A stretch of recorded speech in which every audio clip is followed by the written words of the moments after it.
लेकिन मुंबई में लगता है कि कानून अपने हिसाब से चलेगा।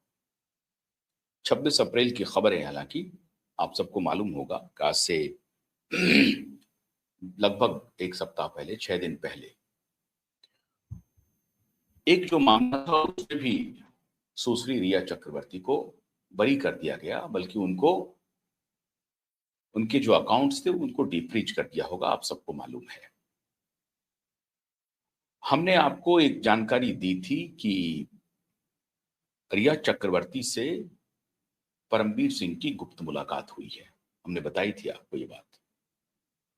और जब जब रिया चक्रवर्ती से परमवीर सिंह की गुप्त मुलाकात होती है, कोई ना कोई खेल हो जाता है। दिसंबर 2024 में जब रिया चक्रवर्ती को दुबई जाना था, तो रिया चक्रवर्ती के पासपोर्ट सीज थे, लुकआउट नोटिस था उनके खिलाफ। उसके पहले भी परमवीर सिंह की मुलाकात हुई। लुकआउट नोटिस सीबीआई का था। सीबीआई का लुकआउट नोटिस था, किसी और का नहीं था। जब रिया चक्रवर्ती ने कोर्ट में एप्लीकेशन मूव किया कि मुझे इस कंपनी की तरफ से बुलावा आया है और मैं उसका ब्रांड एम्बेसडर हूं, मुझे वहां पर जाना है, तो central bureau of investigation CBI फौरन पहुंच गई मुंबई की अदालत और उन्होंने अपोज किया। क्यों अपोज किया? इसलिए अपोज किया सीबीआई ने, कहा कि दिशा सालियान का जो केस है उसको लेकर के मुंबई हाई कोर्ट में एक पीआईएल फाइल हो गया है। और पीआईएल फाइल होने की वजह से जो एसआईटी 2022 में गठित हुई थी, वो एसआईटी एक्टिव हो गई है। और उस एसआईटी में हालांकि 2022 में अनाउंसमेंट के बाद 2023 में 12 महीने के बाद 3 ऑफिसर एसआईटी में होंगे, इसकी घोषणा महाराष्ट्र सरकार ने की। और फिर वो एसआईटी कान में तेल डाल करके सोई हुई थी। जब रिया चक्रवर्ती का एप्लीकेशन मूव हुआ कि मेरा आप लुकआउट नोटिस खारिज कर दीजिए सीबीआई की तरफ से, तो सीबीआई अदालत में जाकर के दलील देना शुरू कर दी कि रिया चक्रवर्ती को के खिलाफ जो लुकआउट नोटिस है उसे खारिज नहीं किया जा सकता। क्यों नहीं किया जा सकता? क्योंकि एसआईटी एक्टिव हो गई है और दिशा सालियान के केस में डायरेक्ट भूमिका हो सकती है रिया चक्रवर्ती की। रिया चक्रवर्ती की पूछताछ हो सकती है। आप देखिए, टाइमलाइन में आज आपको बता रहा हूं। और उसके बाद ये कानून का जो, ये सिनेमा में नहीं होती है बात, ये इसी देश में होती है। और आज मैं ये सवाल सीजेआई सूर्यकांत से पूछने वाला हूं, लेकिन पहले आपको टाइमलाइन बताते चलूं और फिर इस मई माह में और फिर जो दिशा का केस अभी जून गया है उस पर भी मैं आऊंगा। तो दिशा सालियान के केस की जांच में रिया चक्रवर्ती को बुलाया जा सकता है। ये बात मैं नहीं कह रहा हूं। ये बात कौन कह रही है? सीबीआई कह रही है। कहां कह रही है? प्रेस कॉन्फ्रेंस में नहीं कह रही है, चौक चौराहे पर नहीं कह रही है। सीबीआई कह रही है मुंबई हाई कोर्ट में। और इस बिना पर आप रिया चक्रवर्ती का लुकआउट नोटिस खारिज मत कीजिए। अदालत किनकी थी? जस्टिस रेवती मोहिते डेरे की। जस्टिस रेवती मोहिते डेरे का क्या रिश्ता है इस पूरे प्रकरण में? जस्टिस रेवती मोहिते डेरे की बहन एनसीपी की नेत्री हैं, नेता हैं। और जब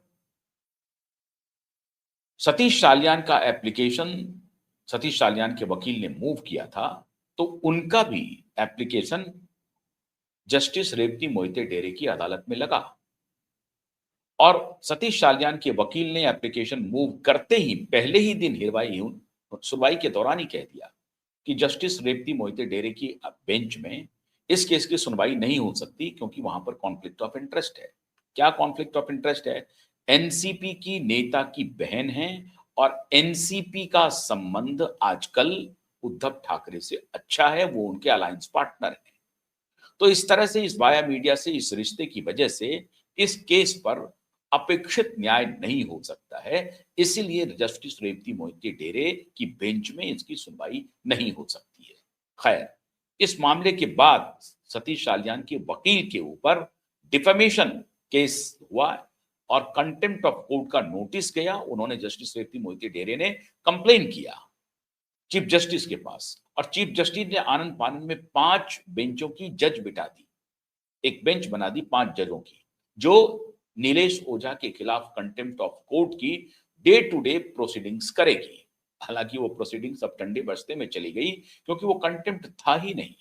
जिस आधार पर इनके खिलाफ कंटेम्प्ट की नोटिस दी गई और इन्हें कंटेम्प्ट में घसीटा गया, वो कंटेम्प्ट था ही नहीं, क्योंकि जिसके बिना पर जस्टिस 5 जजों की बेंच ने कहा कि आपने इसे पब्लिक में बोला, ये नहीं बोलना चाहिए था और ये कंटेम्प्ट है।